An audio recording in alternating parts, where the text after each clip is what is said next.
heartbroken by the loss of life. There are also people who are still desperately trying to track down friends and family. We're going to keep on helping them every way that we can. As I think anybody who can see just the streets, much less the inside of the homes here, people's lives have been upended by this flood. Local businesses have suffered some terrible damage. Families have, in some cases, lost homes. They've certainly lost possessions, priceless keepsakes. I was just speaking to a young woman whose husband died shortly after the birth of her second child. She was talking about how her daughter was trying to gather all the keepsakes that she had in her bedroom that reminded her of her father. And that gives you some sense that this is not just about property damage, this is about people's roots. You also have a situation where there are a lot of kids who are supposed to start a new school year, and they're going to need some special help and support for a while. Sometimes when these kinds of things happen, it can seem a little bit too much to bear, but what I want the people of Louisiana to know is that you're not alone on this. Even after the TV cameras leave, the whole country is going to continue to support you and help you until we get folks back in their homes and lives are rebuilt. And the reason I can say that with confidence is because that's what Americans do in times like this. I saw it when I visited displaced Louisianans when I came down here as a senator after Katrina. I saw it when I visited New Orleans for the 10th anniversary last year. I know how resilient the people of Louisiana are, and I know that you will rebuild again.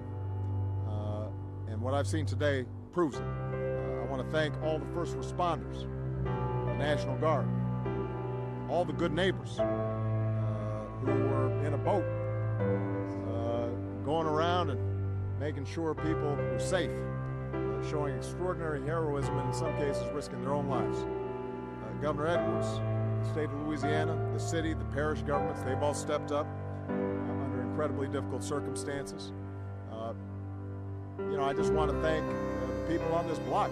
As I was walking down, one woman at the end, elderly, she was on her own. She had just lost her daughter. He had a young man next door who was helping out his father, but had also offered to help out that neighbor so that she could salvage as much as she could and start the process of rebuilding.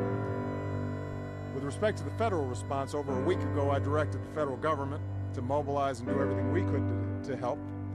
FEMA Administrator Craig Fugate arrived here a week ago to help lead that effort.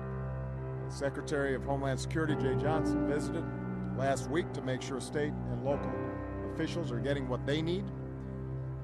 To give you a sense of the magnitude of the situation here, more than 100,000 people have applied for federal assistance so far. As of today, federal support has reached $127 million. That's for help like temporary rental assistance, essential home repairs, and flood insurance payments. FEMA is also working with Louisiana around the clock to help people who are displaced by floods find temporary housing.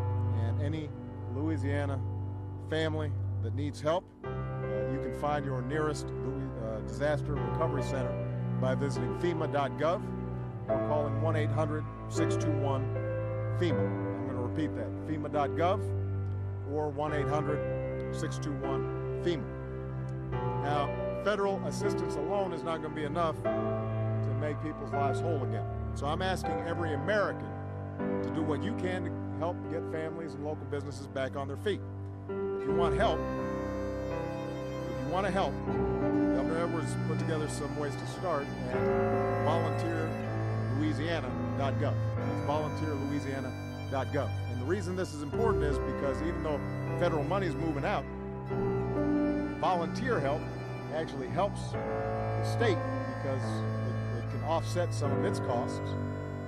Obviously, private donations are going to be extremely important as well. We want to thank the Red Cross for everything they're doing, but there are a lot of private philanthropic organizations, churches, parishes around the state and around the country who want to help as well. And that's how we're going to make sure that everybody is able to get back on their feet.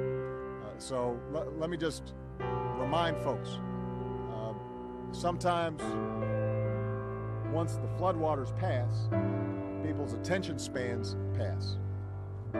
This is not a one-off. This is not a photo op issue. This is how do you make sure that a month from now, 3 months from now, 6 months from now, people still are getting the help that they need. I need all Americans to stay focused on this. If you're watching this today, make sure that you find out how you can help. You can go to volunteerslouisiana.gov, or you can go to FEMA.gov. We'll tell you, we'll direct you. You can go to whitehouse.gov, and we'll direct you how you can help. All right? But we're going to need to stay on this because these are some good people down here. We're glad that the families I had a chance to meet are safe, but they got a lot of work to do, and they shouldn't have to do it alone. All right? Thank you very much, everybody. God bless you.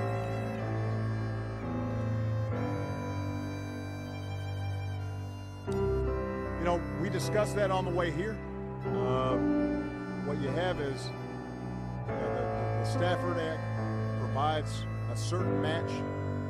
A lot of the homes have flood insurance, but a lot of homes don't.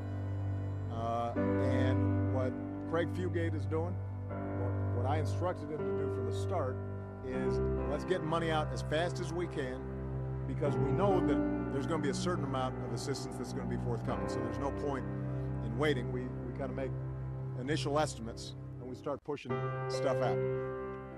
That helps us and helps the governor and all these officials here do their jobs.